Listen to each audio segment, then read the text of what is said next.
Annually, the local government unit of Banay-Banay allocate funds for the development of 14 barangays out of the 25% development fund as mandated by law.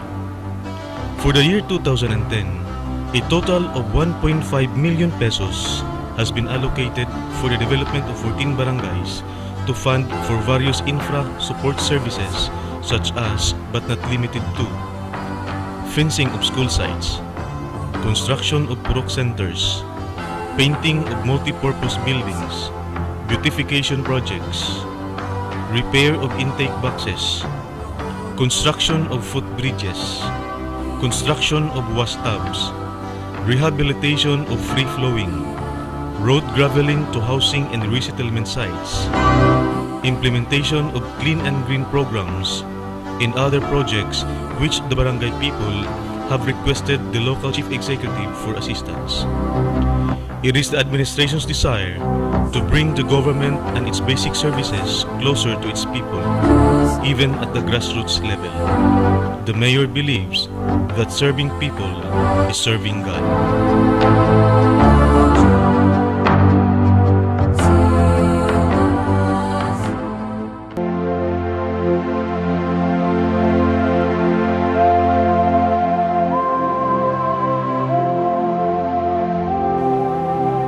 In strengthening linkages to government-line agencies and non-government organizations for the implementation of various infra projects and other support services for the barangays, the present administration is privileged that out of the 11 municipalities in the province of Davao Oriental, Banay-Banay is the only recipient of the USAID GEM or Growth for Equity in Mindanao.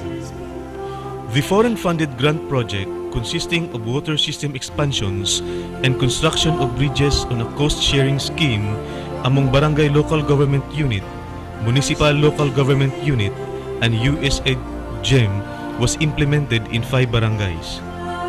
2.5 million pesos for Barangay San Vicente, 1.2 million pesos for Barangay Puntalinaw, 1.2 million pesos for Barangay Pintatagan, 1.2 million pesos for Barangay Kauswagan, and 5 million pesos for Barangay Maputi. It is through the initiative of this local government unit and the barangay government concerned that a multi-million projects amounting to 11.1 million pesos was granted for the people of Banay-Banay.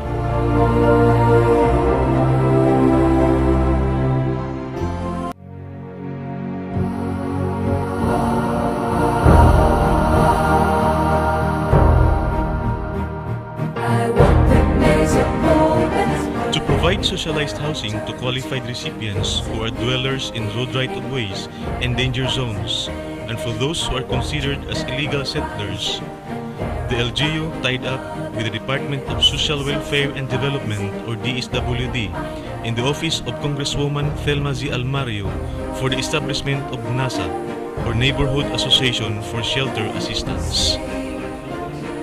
The housing project amounting to 1,050,000 pesos from the national government and financial equity from this LGU was utilized for the construction of 8 duplex houses for 16 recipient families in Sitio Mapanga, Barangay Kalubihan through the Banay-Banay Gawad Kalinga or GK. To encourage and promote the spirit of volunteerism, the first Bayani Challenge was held last July 17 to 23, 2010 to enjoin all sectors to render voluntary services in the form of labor. I now formally declare the opening of the first Bayan Challenge in Mapala, Kalubihan, Banay-Banay this year 2010.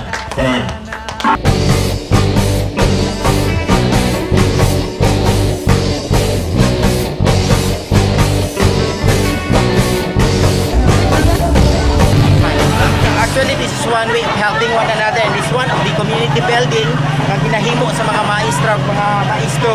And then nakita na ito ang pagtrabaho sa mga tao pas-pas tuod kay there is unity nga gibuhat kini sa Banay-Banay mapanga para mapahuman og dali ang balay nga gikinahanglan sa mga less fortunate people. Sa kamay mo nakasalalay, minimithi mo tagumpay sa talas ng iyong isip. For For the coming years, the present administration is hoping to expand the socialized housing program to other barangays and to encourage more bayanis to share their resources to less fortunate constituents.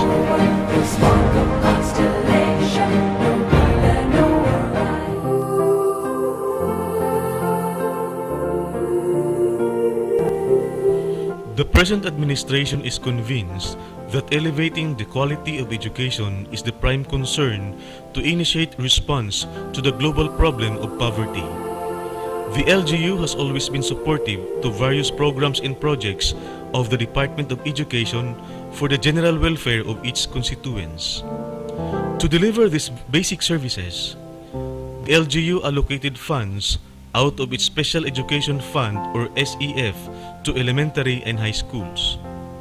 The LGU has also taken initiatives to establish linkages to other government line agencies for infra projects which the LGU alone could not suffice to finance. In Panikian High School, the LGU provided financial equity with the Office of Congresswoman Thelma Z. Almario and the Office of Governor Corazon in Malanyaon for the completion of its administrative building and construction of 2 classrooms and covered court in Puntalinaw High School. The LGU also extended funding supports to elementary schools in the municipality for the improvement of their school sites and other infra support services.